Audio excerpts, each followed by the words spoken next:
Hello friend नमस्कार। आज हेउछि जुलाई 5 तारिख शुक्रवार। सबुदिन परि आज भी नहीं आसी देश तथा विदेशर 20टी गुरुत्वपूर्ण खबर। योजना नियुक्ति सोना एवं पेट्रोल दर ता सहित अनेक खबर रही। आसतु जानिबा 10 मिनिट मध्य। ता पूर्व वीडियो को गोटे लाइक कर दियंतु। जदि आपण आम चैनल को नुआ आसीचंती तेबे चैनल को सब्सक्राइब करी बेल आइकन रे प्रेस कर रखंतु। तेबे चलंतु आ डिरी करिबा नाही आजिर खबरटी को आरंभ करिनेबा। विश्व प्रसिद्ध घोषयात्रा पय टाउन हॉल रे डीजीपी अरुण षडंगी बैठक करिसंती। पुलिस प्रशासन समस्त वरिष्ठ अधिकारी को नहीं डीजीपी बैठक करिसंती। 2 दिन रथयात्रा पड़ुथिबारु जनगहली नियंत्रण, रथ टणा, ट्राफिक सुपरिचालना और वीवीआई सुरक्षा पाई स्वतंत्र व्यवस्था ग्रहण करा जिवो। राष्ट्रपति गस्त थिबारु स्वतंत्र व्यवस्था ग्रहण करा जिवो। सुरक्षा दायित्व रे समुदाय 180 प्लाटून पुलिस फोर्स हेबे मुतयन बोली जणा पड़िछि। परवर्ती खबर जुलाई 17 तारिख जाए राज्य में नियंटिया वर्षा आशंका। 3 दिन प्रबल वर्षा, 4 जिला को अलर्ट। जुलाई 17 तारिख जाए राज्य में नियंटिया वर्षा हेबो। आसंता सप्ताह रे राज्यर अधिकांश स्थान रे मोट वर्षा 50 रु 60 मिमी रहिबो।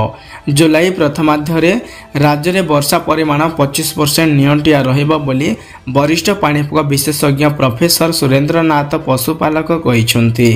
प्रोफेसर पशुपालक कहिसंती झारसुगुड़ा, संबलपुर, बरगड़ और देवगढ़ रे 80 मिमी रु अधिक वर्षा होई पारे। 6 तारिख जाए विक्षिप्त स्थान रे स्वल्प परिमाणर वर्षा होई पारे। 10 रु 17 तारिख भितर उत्तर उपकूल रे मोट 50 रु 60 मिमी वर्षा हेबार संभावना अछि। बाकी अंचल रे 70 रु 80 मिमी वर्षा होई पारे। आसंता 7 तारिख रे बंगोपसागर रे एक घूर्णिबलय बा लघुचाप सृष्टि होई पारे। एहा प्रभाव रे दक्षिण ओडिशा रे प्रबल वर्षा हेबो बोली सूचना आसुछि। परवर्ती खबर बीजेपी को झटका, इस्तीफा देले कृषि मंत्री। राजस्थान राजनीति रे हलचल। कृषि मंत्री तथा बीजेपी वरिष्ठ नेता किरोड़ी लाल मीना निज पदर इस्तीफा देले। मुख्यमंत्री भजनलाल शर्मा निकट को से निज इस्तीफा पत्र पठाइछंती। तेबे एबे पर्यंत तांको इस्तीफा ग्रहण करा जाय नाही। इस्तीफा किछि दिन पूर्व पठा जायतिला, किंतु गतकाली जयपुर रे आयोजित एक कार्यक्रम रे एने से निजे सूचना देइछंती।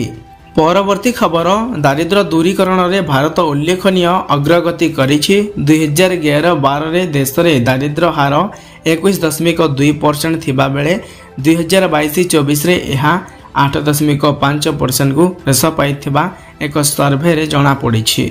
महामारी जनित आह्वान सत्ते देशर दारिद्र्य हार खसिथिबा अर्थनीति गवेषणा संस्थार एजेंसी द्वारा जणा पड़िछि। कोटी कोटी भारतीयों जीवन मान रे उन्नति आसीथिबा एथिरो स्पष्ट प्रतिफलित हेउथिबा एहा प्रकाश करिछि। परवर्ती खबर आधार कार्ड संबंध रे एक नुआ अपडेट सामना को आसीछि। कर्मचारी प्रोविडेंट पांठी संगठन आधार कार्ड को सही डॉक्यूमेंट तालिका रो हटाई देछि, जहाकू आज पर्यंत जन्म तारीखर प्रमाण भाव रे प्रस्तुत करा जाइथला। ईपीएफओ जनवरी 17 तारिख रे एही सर्कुलर जारी करिछि एवं आधार कार्ड प्रदानकारी संस्था यूआईडीएआई निर्देश रे ए पदक्षेप निया जायछि बोली स्पष्ट करिछि। परवर्ती खबर चाषी पई सरकार विभिन्न प्रकार योजना प्रचलन करुछंती। कृषक कार्य कृषक मानकु सहाय्य करिबा पई राज्य तथा केंद्र सरकार विभिन्न उद्यम करुछंती। एही दिगरे पीएम कुसुम योजना अधीन रे सोलार पंप स्थापना पई चाषी को 60% सब्सिडी दिया जाउछि। अनुसूचित जाति एवं अनुसूचित जनजाति वर्गर कृषक माने योजनार अधीन रे 45,000 टंका अतिरिक्त सब्सिडी पाइबे, जहाद्वारा चाषी को चाष जमी रे विद्युत व्यवहार करने सहज हेबो। कृषक मानकु राज्य किसान साथी पोर्टाल माध्यम रे ऑनलाइन रे आवेदन करने को पड़िबो, जेउथरे से मानकु आधार कार्ड, जमीर डिजिटल दस्तखत, नाजरी मानचित्र, जल उत्सर सर्टिफिकेट प्रमाण पत्र एवं ऑनलाइन आत्मघोषित प्रमाण पत्र अपलोड करने को पड़िबो बोली जणा पड़िछि।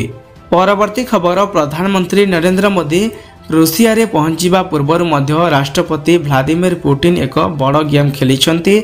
से भारतर शत्रु पाकिस्तान को एक ऑफर देइछंती। कागजा स्थान रे चलीथिबा सांघाई सहयोग संगठन बैठक रे पुतिन पाकिस्तान प्रधानमंत्री शाहबाज शरीफों को भेटिछंती। एही समय अशोधित तेल एवं शक्ति जोगाण वृद्धि पाई पुतिन शाहबाज शरीफों को ऑफर देइथिले।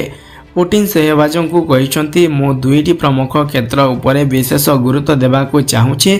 शक्ति एवं कृषि आमे पाकिस्तान को शक्ति सह उत्स जोगाइबा आरंभ करुछु एवं एई जोगाण को आहुरी वृद्धि करने को प्रस्तुत अछु। सहवाजों अनुरोध अनुसार रूसिया पाकिस्तानी बाजार को शस्य जोगाण वृद्धि करी पाकिस्तान खाद्य सुरक्षा को समर्थन करुछि।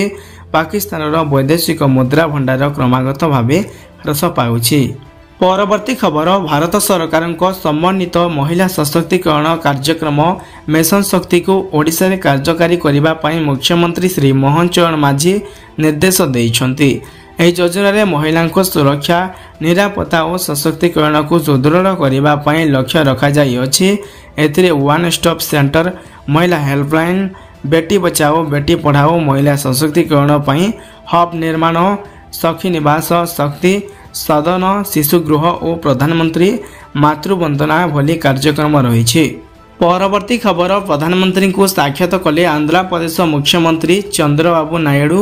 आंध्र प्रदेश मुख्यमंत्री चंद्रबाबू नायडू गुरुवार दिन प्रधानमंत्री नरेंद्र मोदी को नुआ दिल्ली में साक्षात करिसेंति। मुख्यमंत्री चंद्रबाबू नायडू एक पोस्ट रे कहिसेंति जे आज दिल्ली में प्रधानमंत्री नरेंद्र मोदी सहित मोर एक रचनात्मक बैठक होईछि, जो आंध्र प्रदेशर कल्याण और विकास संबंधी गुरुत्वपूर्ण प्रसंग उपर आलोचना होईछि। तांको नेतृत्व में आम राज्य एक शक्तिशाली राज्य भाव पुणी थरे बाहरिबा बोली कहिसेंति। परवर्ती खबर समस्तों पर खुशी खबर। स्कूल जीवा आसवा खर्च देवे सरकार। देशर अधिकांश राज्य में ग्रामांचल शिक्षा व्यवस्था विपर्यस्त अवस्था रही। पिला माननकु विद्यालय प्रति आकृष्ट करने लगी सरकार मध्याह्न भोजन, पोशाक बंटन, साइकेल बंटन भली योजना करिसेंति। तथापि उपस्थान हार बढ़ू नाही।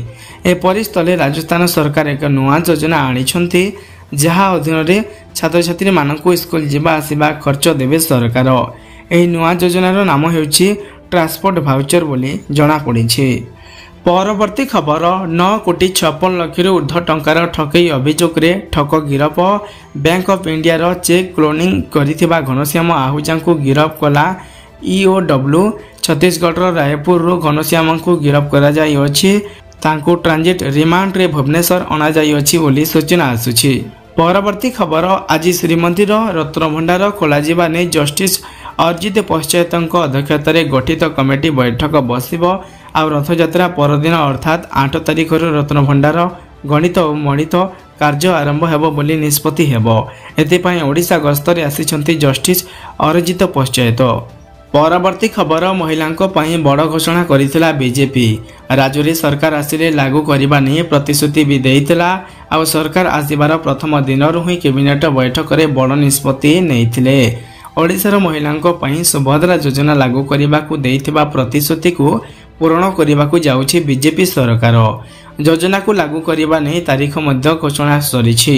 प्रथम कैबिनेट बैठक रे एने निष्पत्ति निया जाइथिबा बेले 100 दिन भितर ही लागू करबाकू प्रतिश्रुति देइछंती मुख्यमंत्री मोहन चरण माझी। आ निष्पत्ति मुताबक सेप्टेम्बर 17 तारिख राज्य रे लागू हेबो सुभद्रा योजना। महिला मानक सशक्तिकरण पई आसंता 100 दिन भितर सुभद्रा योजना लागू करा जिवो।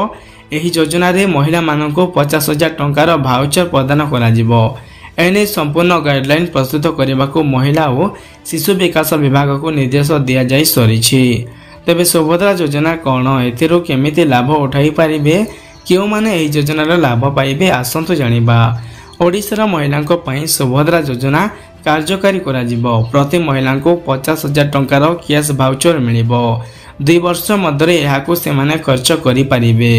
तेबे एहाकू सेमाने केमिति पाई पारिबे और किपरि कार्य करि पारिबे। सुभद्रा योजना रे आवेदन उभय ऑनलाइन और ऑफलाइन माध्यम रे करा जाई पारिबो। ए योजनार मुख्य उद्देश्य हेउछि महिला मानकू सशक्त करिबा, जहाँ बीजेपी सरकार द्वारा आरंभ करा जाइछि। विवाहित महिला माने ए योजनार लाभ उठाई पारिबे। ए योजना रे महिला मानकू 50,000 टंकार कूपन दिया जिवो। सुभद्रा योजनार मूल्य लक्ष्य हेउछि समाज रे महिला मानक स्थिति को सुदृढ़ करिबा एवं सेमानकू आर्थिक स्वाधीनता प्रदान करिबा। ଏହି ଯୋଜନାରେ ଆବେଦନ କରିବା ପାଇଁ ବିଭିନ୍ନ ଦସ୍ତାବିଜ ଆବଶ୍ୟକ, ଯେପରିକି ଆଧାର କାର୍ଡ, ବ୍ୟାଙ୍କ ଆକାଉଣ୍ଟ, ଠିକଣା ପ୍ରମାଣପତ୍ର, mobile number, passport photo, income certificate, ration card. ଏହି ଯୋଜନାରେ ଲାଭ ଉଠାଇବାକୁ ହେଲେ ହିତାଧିକାରୀ ଓଡ଼ିଶାର ବାସିନ୍ଦା ହୋଇଥିବା ଆବଶ୍ୟକ। କେବଳ ବିବାହିତ ମହିଳା ଏହି ଯୋଜନାର ଲାଭ ଉଠାଇ ପାରିବେ। ପ୍ରତି ପରିବାରର ଜଣଙ୍କୁ ଏହି ଯୋଜନାରେ ଲାଭ ମିଳିବ। ମହିଳାଙ୍କ ବୟସ 23ରୁ 59 ବର୍ଷ ଆବଶ୍ୟକ ବୋଲି ସୂଚନା ଆସୁଛି। ପରବର୍ତ୍ତୀ ଖବର, କେନ୍ଦ୍ର ସରକାରୀ କର୍ମଚାରୀଙ୍କ ପିଏଫ୍ ସ୍କିମ୍ ପାଇଁ 7.1% ସୁଧ ହାର ଘୋଷଣା କଲା ଅର୍ଥ ମନ୍ତ୍ରଣାଳୟ। କେନ୍ଦ୍ର ସରକାରଙ୍କ କର୍ମଚାରୀ ଜିପିଏଫ୍ ଏବଂ ଅନ୍ୟାନ୍ୟ ପିଏଫ୍ ଯୋଜନାରେ ମିଳିତ 7.1% ସୁଧ ହାର ଜୁଲାଇରୁ ସେପ୍ଟେମ୍ବର 3 ମାସ ପାଇଁ 7.1% ସୁଧ ହାର ଘୋଷଣା କରିଛି ଅର୍ଥ ମନ୍ତ୍ରଣାଳୟ। ଜୁଲାଇ 3 ତାରିଖରେ ଜାରି କରିଥିବା ଏକ ସର୍କୁଲାରରେ କହିଛି ଯେ 2024-25 ବର୍ଷରେ ସାଧାରଣ ଭବିଷ୍ୟନିଧି ପାଣ୍ଠି ଏବଂ ଅନ୍ୟାନ୍ୟ ସମାନ ପାଣ୍ଠିର ଗ୍ରାହକଙ୍କୁ 7.1% ହାରରେ ସୁଧ ମିଳିବ। ଜୁଲାଇ 1ରୁ ଏହା ଲାଗୁ ହେବ ବୋଲି ଜଣାପଡ଼ିଛି। ପରବର୍ତ୍ତୀ ଖବର, କ'ଣ ଚାଷୀଙ୍କୁ 6,000 ବଦଳରେ ମିଳିବ କି 10,000 ଟଙ୍କା? ବଜେଟରେ ହୋଇପାରେ ଘୋଷଣା। କେନ୍ଦ୍ରରେ ନୂଆ ସରକାର ଗଠନ ପରେ ସମସ୍ତେ ଉତ୍ସାହର ସହିତ ଏହି ମାସରେ ଉପସ୍ଥାପିତ ହେବାକୁ ଥିବା ବଜେଟକୁ ଅପେକ୍ଷା କରିଛନ୍ତି। 2024-25 ଆର୍ଥିକ ବର୍ଷ ପାଇଁ ଅର୍ଥମନ୍ତ୍ରୀ ନିର୍ମଳା ସୀତାରମଣ କେଉଁ ଗୁରୁତ୍ୱପୂର୍ଣ୍ଣ ଘୋଷଣା କରିବେ ତାହା ଉପରେ ସମଗ୍ର ଦେଶବାସୀଙ୍କ ନଜର ରହିଛି। ପିଏମ୍ କିଷାନ ସମ୍ମାନ ନିଧି ଯୋଜନାର କିସ୍ତି ବୃଦ୍ଧି କରାଯିବ କି? କୃଷକମାନେ ବାର୍ଷିକ 6,000 ଟଙ୍କା ପାଉଛନ୍ତି। ସରକାର ଏହାକୁ 10,000 ଟଙ୍କାକୁ ବୃଦ୍ଧି କରିବା ଉଚିତ।